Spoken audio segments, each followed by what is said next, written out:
আরজি করে চিকিৎসক পড়ুয়ার মৃত্যুর খবরেও কি ষড়যন্ত্র? অ্যাসিস্ট্যান্ট সুপার পরিচয় দিয়ে নিহত পরিবারকে 3 বার ফোন। প্রথমে বলা হয় শরীর খারাপ, তারপর অবস্থা খারাপ, শেষে বলা হয় আত্মহত্যা। বিভ্রান্তিকর ফোনের পিছনে কি ষড়যন্ত্র লুকিয়ে? পিছনে কে বা কারা? ভাইরাল অডিওয়ে উঠছে প্রশ্ন। ওর একটু শরীরটা খারাপ হয়েছে, আপনারা কি একটু আসতে পারবেন ইমিডিয়েট? কেন খুব অবস্থা খারাপ? খুব অবস্থা খারাপ, হ্যাঁ খুব অবস্থা খারাপ, একটু তাড়াতাড়ি চলে আসুন।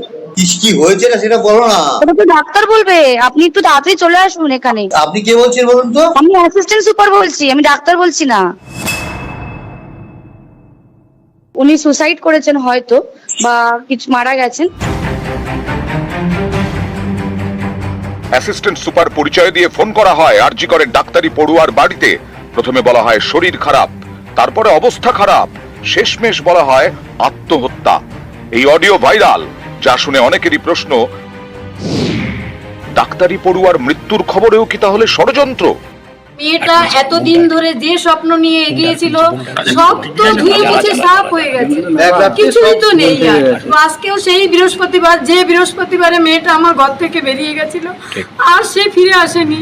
তাই আমাদের যে কতটা দুঃখ সেটা আমরা তো কাউকে বলে বোঝাতে পারবো না। যদি বিচার পাই একটু দুঃখ কমবে, এটাই আমার মেয়েটার আত্মাটা একটু শান্তি পাবে, এটাই আমাদের আশায় বসে আছি। আর কি করবো, আমাদের আর কিছু করার নেই।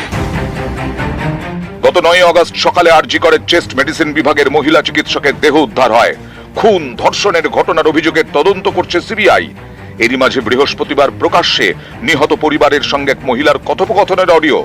আরজি করের অ্যাসিস্ট্যান্ট সুপার পরিচয় দিয়ে 3 বার ফোন করেন এক মহিলা। 3 বার 3 রকমের তথ্য দেওয়া হয়। ওর একটু শরীরটা খারাপ হয়েছে, আপনারা কি একটু আসতে পারবেন ইমিডিয়েট? কেন কি হয়েছে কি? ওর শরীরটা খারাপ, আমরা ভর্তি করাচ্ছি ওকে, আপনি কি ইমিডিয়েট একটু আসতে পারবেন? কি হয়েছে কি সেটা বলবেন তো? সেটা তো ডাক্তাররা বলবে আপনারা এলে। আমরা আপনার নাম্বারটা জোগাড় করলাম, করে জানালাম যে বাড়ির লোক হিসেবে আপনারা একটু তাড়াতাড়ি আসুন। কি হয়েছে সেটা বলো না তুমি। শরীরটা খারাপ, ভর্তি হয়েছে হসপিটালে। ওর কি জ্বর হয়েছে? আপনারা একটু আসুন, জলদি চলে আসুন। কেন খুব অবস্থা খারাপ? খুব অবস্থা খারাপ, হ্যাঁ খুব অবস্থা খারাপ, একটু তাড়াতাড়ি চলে আসুন। কি হয়েছে না সেটা বলো না। ওটা তো ডাক্তার বলবে, আপনি একটু তাড়াতাড়ি চলে আসুন এখানে। আপনি কে বলছেন বলুন তো? আমি অ্যাসিস্ট্যান্ট সুপার বলছি, আমি ডাক্তার বলছি না। ডাক্তার নেই হবে কেউ? আপনার মেয়েকে আমরা এমার্জেন্সিতে নিয়ে এসেছি, আপনারা আসুন, এসে যোগাযোগ করুন। ও কি হয়েছিল কি? ও তো ডিউটিতে ছিল। আপনারা জলদি চলে আসুন, যতটা তাড়াতাড়ি পারবেন। উনি সুসাইড করেছেন হয়তো, বা কিছু মারা গেছেন। পুলিশ রয়েছে, আমরা হসপিটালে সবার সামনেই রয়েছি, ফোন করছি। 3 বার ফোন, একবার এক এক রকম তথ্য, এ নিয়েই উঠছে প্রশ্ন।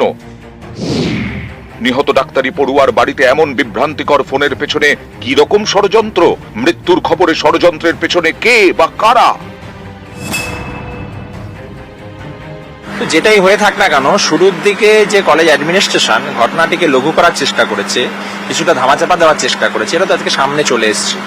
হ্যাঁ, তাহলে এটা কারা করলো, কেন করলো, এটা তদন্ত করে শাস্তি দেওয়া হবে, এটাই বলা। এটা তো একটা মেইন ফ্যাক্টর, যে কারা শুরু থেকেই চেষ্টাটা করেছে ধামাচাপা দেওয়া, তথ্য প্রমাণ লোপাট করা, এটা ধরতেই হবে, নাহলে তো বিচার আসবে না কখনো। তাদেরকে কেন এখনো ধরা হচ্ছে না? তারাও তো সমানভাবে দোষী। আমি আরজিকর বলছিলাম। আচ্ছা, আপনারা আসছেন তো? হ্যাঁ, একদম আসছি। কেমন আছে শরীর? আপনারা আসুন, আসলে কথা হবে। আসুন, আরজিকর হসপিটালে আসুন, আমাদের এই চেস্ট ডিপার্টমেন্টের এইচওডি স্যারের কাছে আসুন। কয়েকটা অডিও ক্লিপও কিন্তু ভাইরাল হচ্ছে, যেখানে কিছু কথোপকথন আছে। তো আমরা আগে যা বলেছি, এই অডিও ক্লিপগুলো কিন্তু সেটাকেই প্রমাণ করে দিচ্ছে। পুলিশ কল করে কখনোই বলেনি যে এটা সুইসাইড। গত 14 আগস্ট আরজি করে চেস্ট মেডিসিন বিভাগের প্রধান জানান, দেহ উদ্ধারের পর হাসপাতালের নন ডক্টর অ্যাসিস্ট্যান্ট সুপার নিহতের বাড়িতে ফোন করেন।